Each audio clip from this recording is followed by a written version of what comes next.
Assalamualaikum warahmatullahi wabarakatuh.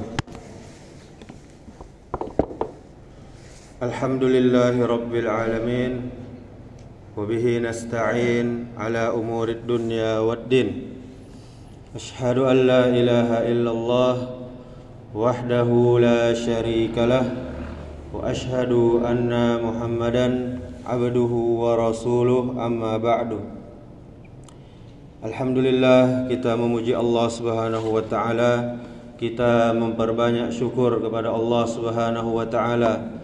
Kita masih diberikan kesehatan, kita masih diberikan iman dan Islam, sehingga kita masih bisa beribadah kepadanya. Kemudian perbanyaklah syukur agar Allah selalu menambahkan nikmat kepada kita. Firman Allah, la in syakartum la azidannakum wa la in kafartum inna azabi lasyadid. Jika kalian bersyukur kepadaku, kata Allah, maka akan aku tambah nikmat kepada kalian. Jika kalian kufur, ingkar, tidak mau bersyukur, maka tunggulah azab yang sangat pedih. Kemudian salawat serta salam semoga selalu tercurahkan kepada Nabi kita Muhammad sallallahu alaihi wasallam. Allahumma salli wa sallim wa barik ala Muhammadin wa ala alihi wa ashabihi ajma'in. Bapak Ibu kaum muslimin, kaum muslimat, jamaah zuhur yang dirahmati Allah Subhanahu wa taala. Kenapa manusia memperebutkan kekuasaan? Jawabannya bisa kita temukan pada kitab Muqaddimah Ibnu Khaldun. Setelah beliau mencermati sejarah umat manusia sedari awal hingga zamannya, beliau menyimpulkan, Ibnu Khaldun menyimpulkan bahwa kekuasaan adalah sarana paling ampuh untuk mendapatkan kekayaan. Karena itu biasanya orang yang memiliki kekuasaan, orang yang memiliki kedudukan di semua bidang itu lebih banyak kekayaannya dibanding orang yang tidak mempunyai kekuasaan. Para pemilik kekuasaan pastinya akan dilayani dan pekerjaannya akan diselesaikan oleh orang-orang yang berkepentingan untuk mencari muka dan orang-orang yang butuh kepada peran kekuasaan juga atau kedudukan juga. Masyarakat yang banyak ini, masyarakat luas ini akan berlomba-lomba melayani para penguasa dengan menyelesaikan semua kebutuhannya, baik kebutuhan primer maupun sekunder ataupun tersier, tanpa perlu mengeluarkan imbalan sedikit pun. Demikianlah menurut analisa Ibnu Khaldun di dalam kitabnya Muqaddimah juz 2 halaman 76. Namun di sisi lain, Bapak Ibu saudaraku sekalian, ada orang-orang yang berkuasa agar dia dapat menegakkan keadilan dan membela kebenaran. Misalnya Nabi Yusuf alaihissalam, Nabi Daud alaihissalam, Nabi Sulaiman alaihissalam, dan orang-orang yang melanjutkan kepemimpinan Nabi Muhammad sallallahu alaihi wasallam, yaitu yang dikenal dengan Khulafa Ar-Rasyidin dan yang lainnya. Mereka tidak berkuasa demi memperkaya dirinya atau demi mencari kemuliaan sehingga mereka bisa dilayani oleh masyarakatnya yang banyak. Sebaliknya, apa yang terjadi? Yang terjadi adalah mereka melayani masyarakat yang banyak itu, dan mereka berkuasa demi menegakkan keadilan. Apa bedanya di antara kelompok yang kita bahas tadi? Bedanya pada tauhid mereka. Kenapa bisa? Kelompok pertama tadi mengira bahwa hartanya bisa menjadi banyak, dirinya bisa mulia, dan hidupnya bisa bahagia karena dilayani, karena dipuja-puja oleh manusia.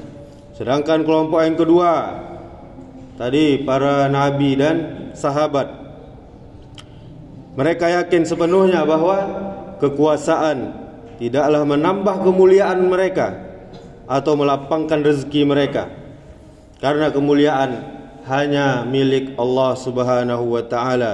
Dan orang yang mulia adalah orang yang Allah muliakan, walaupun orang tersebut dipandang sebelah mata oleh semua manusia. Karena itu kelompok kedua inilah, walaupun mereka sebagai raja, sebagai penguasa, mereka tidak mengharapkan layanan dan juga tidak sudi menerima perlakuan lebih dibanding rakyat jelata. Nabi Daud alaihissalam, walaupun kita tahu dia seorang raja, beliau hidup dari hasil cucuran keringat beliau sendiri, yaitu dengan menjadi pandai besi. Kemudian para khulafa ar-rasyidin juga demikian. Walaupun mereka sebagai khalifah, pemimpin pada masa itu, pemimpin yang berhasil memimpin rakyatnya menundukkan Persia, menundukkan Romawi, namun Khalifah Umar bin Khattab radhiyallahu anhu hidup sangat sederhana dan sangat serba pas-pasan. Disinilah letak kesempurnaan akidah dan tauhid mereka. Mereka hanya bergantung kepada Allah Subhanahu wa ta'ala. Kemudian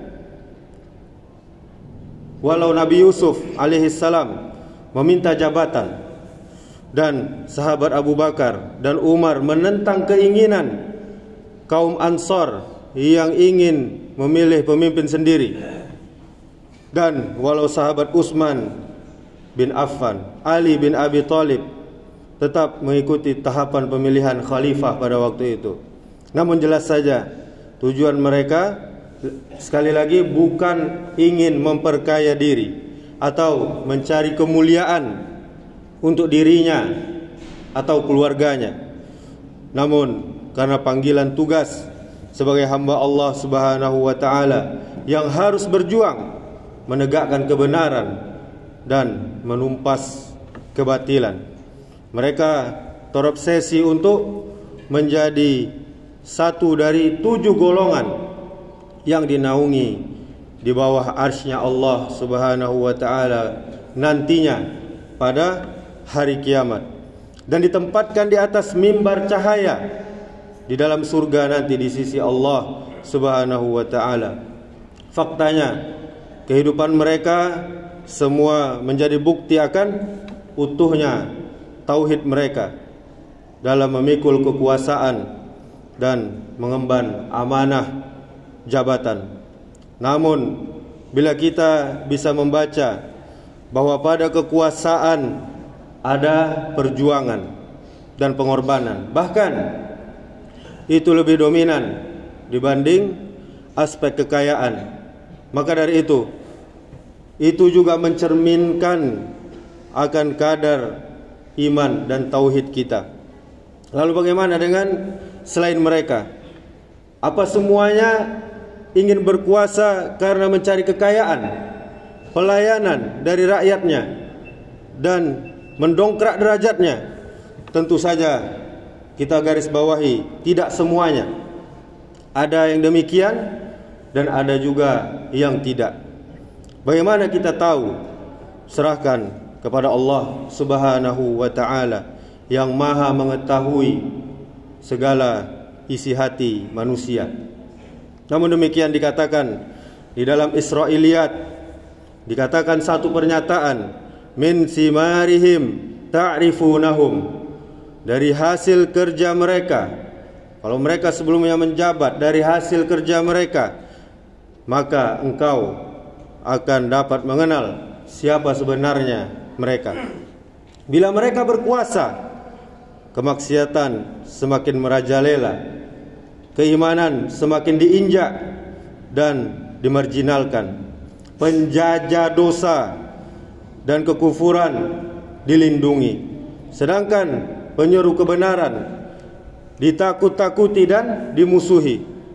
Maka itu cukup sebagai bukti dan indikasi. Demikian juga sebaliknya, bila mereka berkuasa nanti, kebenaran mereka kibarkan dan kebatilan dibuat ompong dan dikandangkan, maka cukuplah itu sebagai bukti. Walaupun tentu tidak bijak bila kita saat ini mengharap figur semisal Abu Bakar, apalagi semisal Nabi Daud alaihissalam. Sangat jauh. Demikianlah, semoga bermanfaat dan membuka wawasan kita untuk memilih pemimpin nantinya. Wallahu a'lam, hanya Allah yang Maha mengetahui. Subhanakallahumma wa bihamdika asyhadu an la ilaha illa anta astaghfiruka wa atubu ilaik. Wassalamualaikum warahmatullahi wabarakatuh.